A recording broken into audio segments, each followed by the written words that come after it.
Are you absolutely positive you locked the door when you left? Denise's voice was too desperate for her words to be an accusation. More like a plea. I adjusted the phone in my hand and the collar of my shirt. Yes, absolutely, I went back up and checked.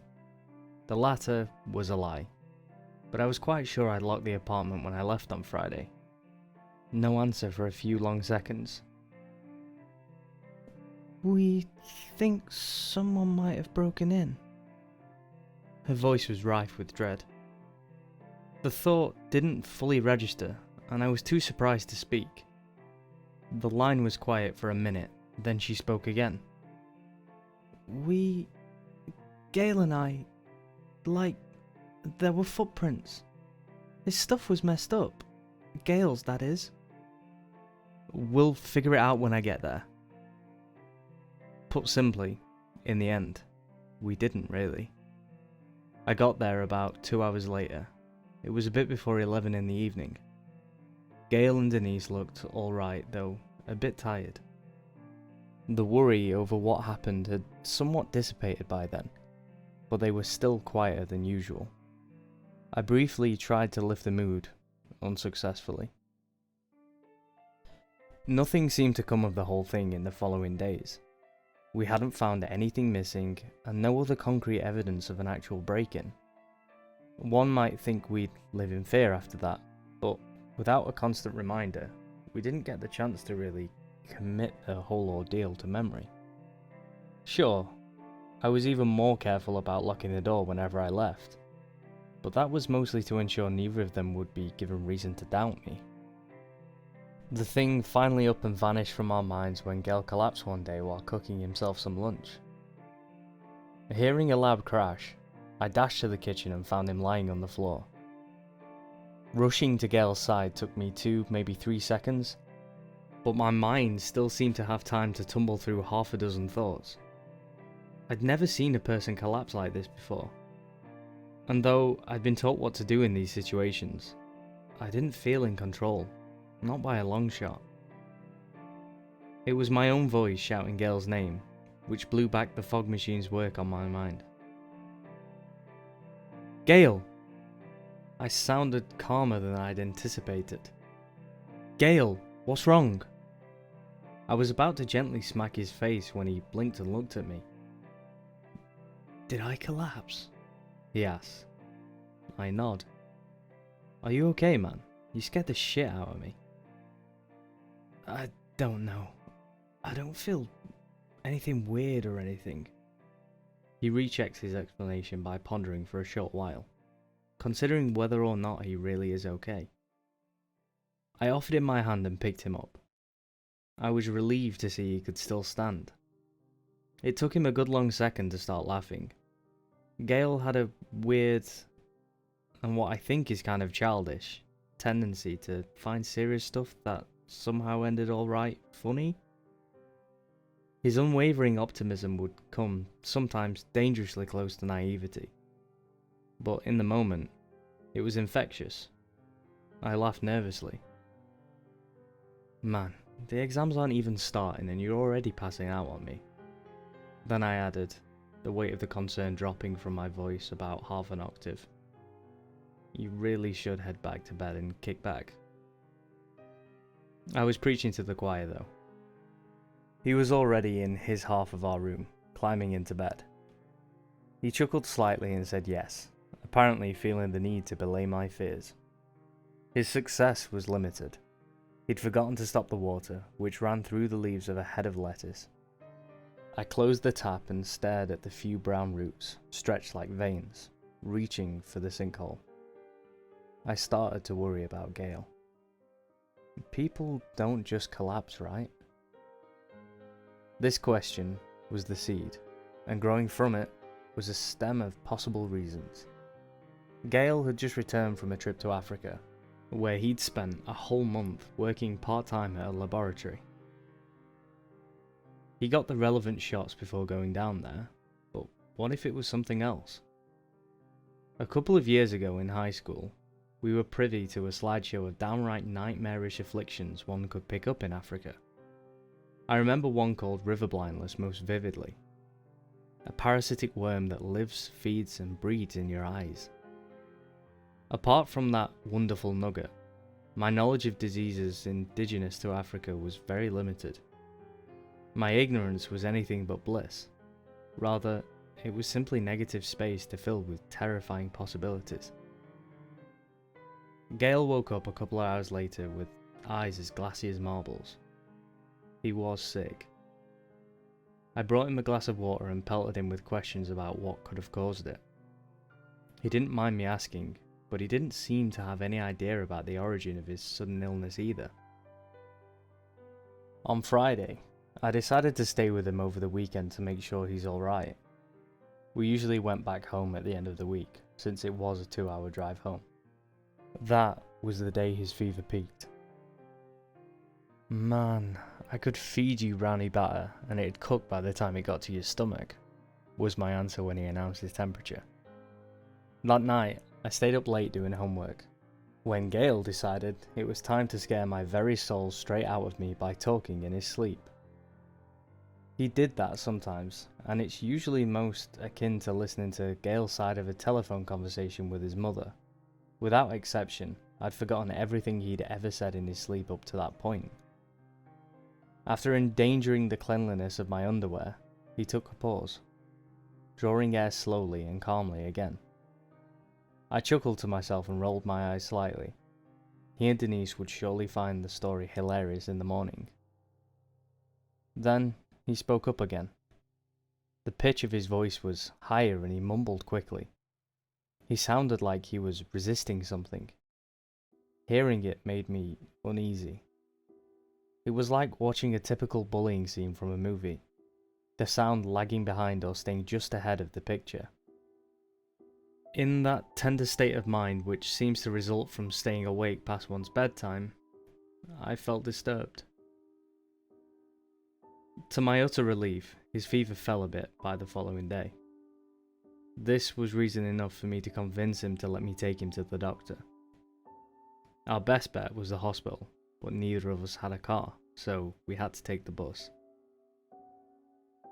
After an hour of being crammed in a sweaty bus, whose driver had decided that the summer had ended and air conditioning was no longer needed in spite of the blazing heat outside, we had to wait another 30 minutes before he could go in.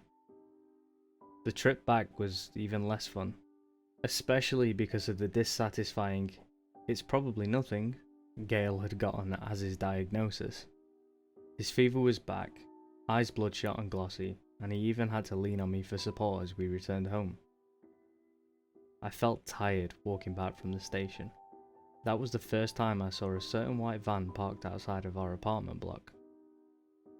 That same van, recognisable by a red eye logo of some sort, found a different parking spot in our street every single day from then on. Whenever I walked past it on my way to college or to the store, I would see the driver shamelessly staring at me. From what I could see, he was a man in his 40s, possibly 50s, with dark, round eyes set deep into his face. They followed me like two black camera lenses. A TV company, no doubt scamming grandmothers and installing satellite dishes to spite the digital age and turn a short-term investment. Or so I thought. I took it up with Denise, who said at first that she hadn't noticed. She came back to me totally creeped out later that same day, saying she had seen the van and the guy. In the middle of the week, I found one of Gale's potted plants had been completely destroyed. Only a few green bits poking out of the dirt. He avoided the question when I asked him. Then something else happened. It must have been Friday or at least Thursday, because Denise was already gone for the weekend. I decided to stay with Gale again. I was awakened in the middle of the night by the sound of the front door being unlocked. I checked the time on my phone. 2:30. Was Denise coming back this late? Why? And why was she struggling with the lock so much? I decided to let her in and ask why she'd come back, and why she was so late. "Denise? Hang on, I'll get it for you," I said. The clicking noise stopped immediately, and was followed by a short silence. Then footsteps, at least 2 sets, rapidly receding away from the door. I unlocked the door, threw it open and looked outside, but I had taken too long. The culprits were already behind the corner and stomping down the stairs at full speed. I considered giving chase, but decided against it. There were at least two after all, and I was in my underwear. Instead, I immediately took my phone and called the police. Another first for me. All of these things were happening within 2 weeks. What the hell was going on? With that taken into account, I think I did a decent job keeping calm on the phone. They told me that they'd send someone over and I thanked them before setting the phone down. "What's going on?" came Gail's weak voice from beyond the door. I poked my head into our room and slowly told him that I thought someone was trying to break in and that I'd called the cops. In what little light the crack in the door offered, I could see his shocked expression. "What?" he asked. Someone was fiddling with the lock, I think. They ran away before I could open up to see them. I called the police, they'll come soon. You should stay in bed though. Gail seemed to disagree but was unable to get out of bed anyway. He looked terrible, as pale as a snowman, wrapped in blankets to stop his shivering.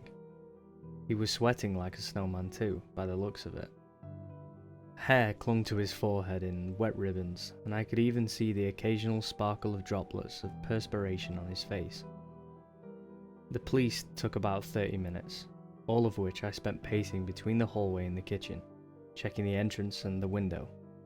By the time he arrived, much of my energy supplemented by the adrenaline rush was gone. I got worried that I'd just dreamed the whole thing up. The embarrassing thought crept into my mind just as I was explaining what happened. When I finished, he asked me a few things. Then we went through it again. The conversation took over half an hour, and by the time it ended, I felt like I'd just been to an oral exam and failed miserably. I worked up the courage and asked him about what would happen now. He took a second before answering, choosing his words, I think, to put my mind at ease. "From what I can gather, this was probably a one-time deal. Break-ins are quite rare around here."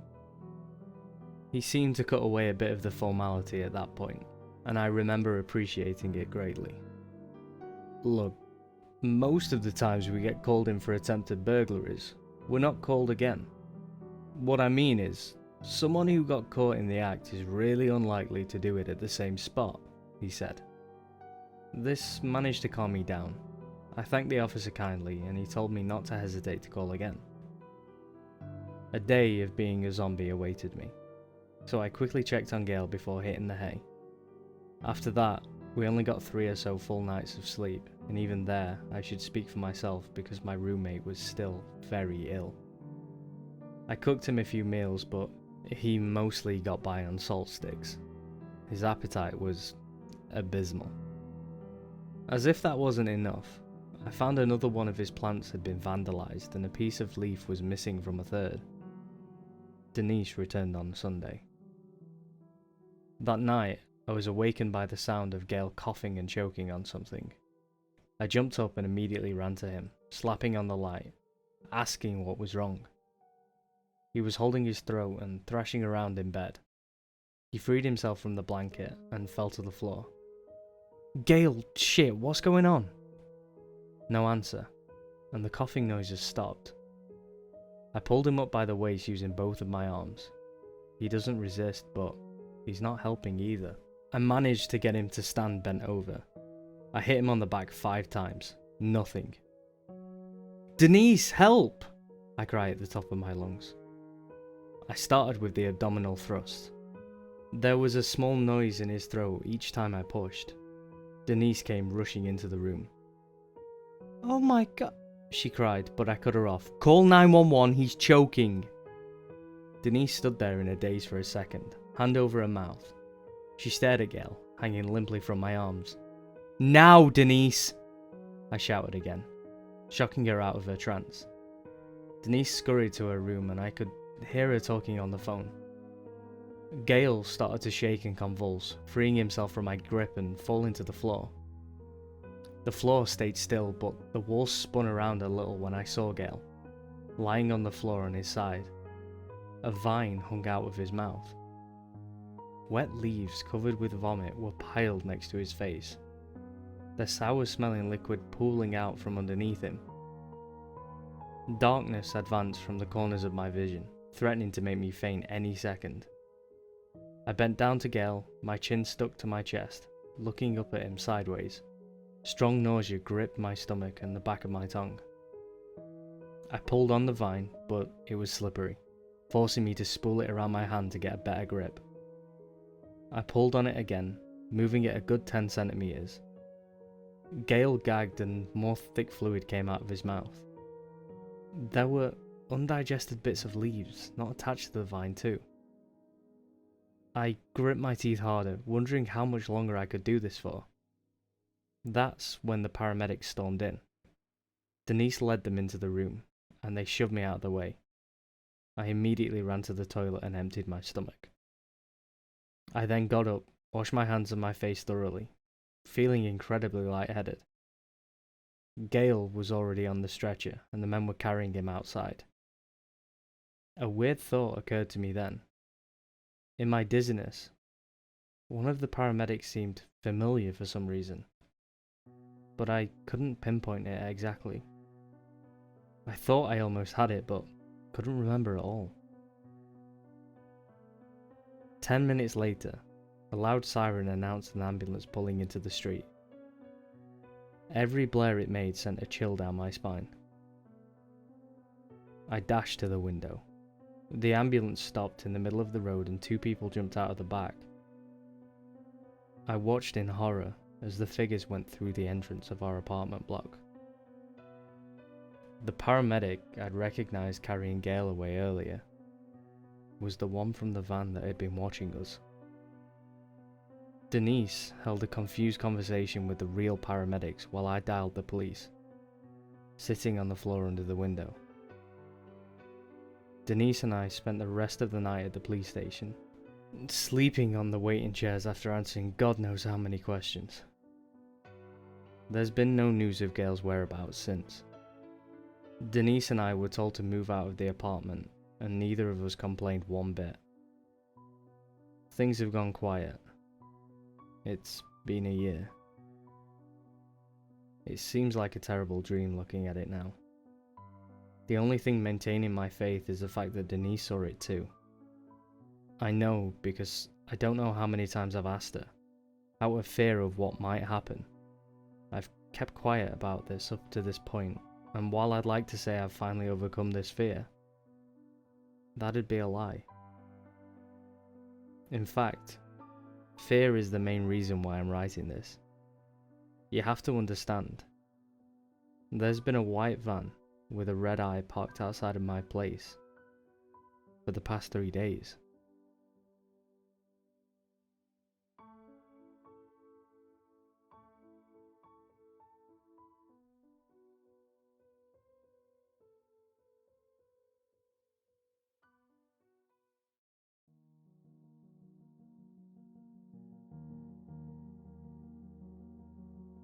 Hey guys, and thank you for listening to the latest in my CreepyPasta series. I hope you've enjoyed your time here, and if you did, don't forget to hit that like button.